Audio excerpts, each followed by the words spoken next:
Salam sejahtera, bertemu lagi dengan saya Hendy Sama. Dalam pertemuan ini kita akan bahas mengenai isu etika dalam penemuan baru. Ya, saya akan beri contoh dalam hal ini berkaitan dengan penemuan-penemuan yang menjadi penemuan lanjutan bagi manusia. Ya, salah satunya adalah dalam bidang bisa robotik dan bisa dalam bentuk logika yang terus dikembangkan.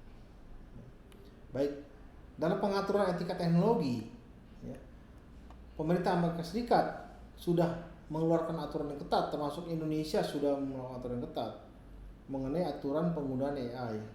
Indonesia masih belum punya, tapi masih masuk dalam Undang-Undang Informasi dan Transaksi Elektroniknya. AI di Amerika kian marak digunakan di Amerika, terutama Jerman, ya, apalagi Jepang, ya, sudah masuk ke Society 5.0 di situ. Nah, salah satu kekhawatiran yang muncul adalah soal isu mengenai etika dan kebebasan daripada manusia itu sendiri. Ya. Nah, kita lihat yang namanya etika sipil misalnya. Ya. Kemudian kualitas hidup manusia bagaimana kalau sudah ada robot-robot, ya, sudah ada drone, ya, ya sudah ada yang mengaturnya sekarang. Tidak hanya manusia dengan manusia lagi, ya. Nah, baik, apalagi manusia memiliki pandangan yang berbeda. Ya, rasa teknologi seperti siapa, misalnya Microsoft, ya, IBM, Oracle, ya, Amazon dan sebagainya sudah menggunakan berbagai teknologi yang baru sekarang. Mereka memiliki ide penemuan baru yang sangat baru dalam bidang AI, deep learning dan sebagainya untuk mengenalkan wajah, biometrik, ya, semua handphone hampir semuanya sudah ada pengenalan wajah, face recognition, ada lagi NFC, near field communication, ya. Ya, tidak perlu dekat-dekat dengan kasir, ya, otomatis sudah bayar gitu. Nah, ini memicu kekhawatiran hilangnya kebebasan daripada individu. Ya, bagi sebagian orang ini mengenai yang namanya kualitas hidup manusia. Ya. Potensinya ada di sana. Ya, bagaimana menghilangkan potensi atau pandangan yang berbeda tersebut?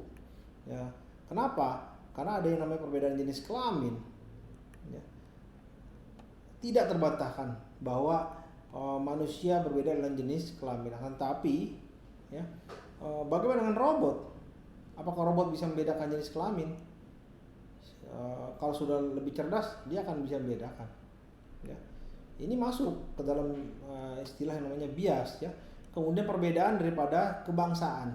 Robot sudah memandang belum? Ini kebangsaan Indonesia harus ramah, harus salam, harus dan sebagainya, ya. Kalau kebangsaan Amerika harus tepuk tangan atau harus apa gitu, ya. Ini ya satu hal yang namanya bias di sini. Robot juga harus diajarin mengenai hal tersebut, ya. Perbedaan agama apalagi keyakinan, ya. Dalam keyakinan tertentu harus begini, harus Muhammad seperti ini. Apakah robot sudah mengerti mengenai hal tersebut? Ya, apakah robot sudah bisa berkata sesuai dengan jenis kelamin, kebangsaan dan agama yang berbeda? Kemudian keturunan, ya, apalagi suku, banyak, ya. Ini jadi bias. Data ini harus bisa disuplai ke robot sehingga dia tidak bias gitu terhadap unsur, kalau di Indonesia sebut sebagai yang namanya SARA, ya. SARA. Nah, sebagai contoh, algoritma dari Amazon, Anda tahu Amazon, ya, menemukan bahwa mesin yang berbasis machine learning ternyata bias terhadap perempuan. Algoritma ini bekerja berdasarkan jumlah lamaran yang diajukan selama 10 tahun terakhir. Apa yang disimpulkan oleh dia, oleh mesin ini? Algoritma ini mengatakan bahwa ternyata, ya, lelaki lebih disukai daripada wanita. Kesimpulan dia. Ternyata ada kesalahan di situ. Dia menganggap bahwa lelaki lebih disukai bekerja daripada wanita, padahal bukan. Itu karena kenyataannya kebetulan yang diterima bekerja di Amazon itu adalah laki-laki. Bukan berarti bisa disimpulkan atau bisa dideduksi bahwa ini artinya bahwa, ya, sebenarnya lelaki lebih disukai, bukan itu, ya. Ini kesalahan pada kesimpulan dari robot atau kecerdasan buatan. Nah, bagaimana memastikan kita bisa mengatasi hal tersebut, ya? Nah, perusahaan juga menyadari, masuk manusia juga menyadari, ya. Dari IBM juga sudah berusaha menciptakan sistem AI yang tidak bias atau tidak bias, ya, sehingga tidak memberikan keputusan yang berbeda, ya. Nah, sekarang berkaitan lagi dengan isu yang namanya hak. Kalau sudah cerdas, haknya apa robot? Ya. Tugas dan tanggung jawabnya apa? Bagaimana kalau robot kalau sudah cerdas berbuat jahat? Mencuri data orang itu kejahatan. Mengcopy data. Tak ada yang rusak, tapi hanya mengcopy gitu. Yang rusak adalah apa? Reputasi perusahaan bisa rusak karena tercopy gitu ya. Nah, hak apa ya? Kemudian apalagi namanya kewarganegaraan. Ya, Anda tahu bahwa Arab Saudi baru saja memberikan kewarganegaraan ya sekitar 2 tahun ini kepada robot ya. Nah, bagaimana? Ya, bagaimana terjadi ya? Ini robotnya namanya robot Sophia. Ini humanoid diberikan kewarganegaraan. Walaupun sebenarnya yang Arab Saudi lakukan sebenarnya merupakan publikasi saja biar lebih terkenal gitu. Tapi haruskah kewarganegaraan diberikan kepada robot? Ini bisa menjadi persoalan bagi kita ya di sini ya. Apalagi wah, bagaimana kalau robot ternyata melukai bahkan membunuh orang gitu? Apa tanggung jawab robot yang bisa kita, apa robot harus dikurung dan sebagainya ya. Baik, kita harus harapkanlah manusia adalah sebagai seorang yang memegang kontrol. Kenapa? Ya kita adalah orang yang menciptakan robot. Kenapa kita bisa menjadi orang yang dominan di sini? Manusia terkenal karena kecerdasannya. Apa yang terjadi jika robot lebih cerdas dari manusia? Nah, kita harus pastikan bahwa robot bisa kita kendalikan ya, dengan pengendalian robot. Harus bisa. Nah, jangan sampai robot tidak bisa dikendalikan, problem bagi kita. Jangan sampai ya. Ya apalagi kita yang buat programnya gitu, robot. Nah, isu yang berikutnya yang namanya isu pekerjaan. Kalau robot sudah pintar, robot bisa bekerja tanpa mengeluh. Selama dia ada energi, selama dia ada baterai ya jalan sama robot. Nah, isu pengangguran muncul di sini.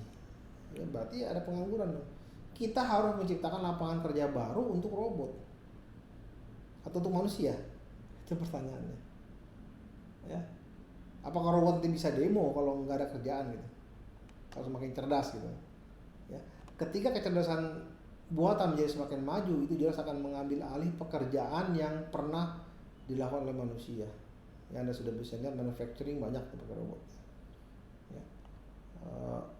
Sedangkan berita terakhir pada McKinsey bahwa 800 juta orang akan bisa kehilangan pekerjaan ya dalam 10-20 tahun ini. Ya, ini sangat-sangat strategis mengenai isu ini. Tingkat pendidikan, pengetahuan, dan keterampilan manusia juga harus berkembang, jangan sampai kalah oleh robot. Kalau kalah robot, robot akan menggantikannya. Ya. Sehingga kesimpulannya yang saya bisa ambil untuk materi ini ada yang namanya bagaimana pengaturan etika debat teknologi, kemudian pandangan robot dengan pandangan manusia bisa berbeda, tugas dan tanggung jawab robot, ya jangan sampai bias ya, dan bias ya. Manusia harus sebagai pemegang kontrol, ya, dan ada yang namanya isu pekerjaan. Isu-isu ini menjadi isu dalam hal ide-ide dan penemuan baru, sehingga saya harapkan saudara semua bisa menganalisis dan mengetahui apa yang harus dilakukan agar bisa mengatasi itu tersebut dan bisa menganalisisnya. Semoga semuanya mempunyai etika yang lebih baik. Salam sehat dari saya, Hendy Sama. Terima kasih.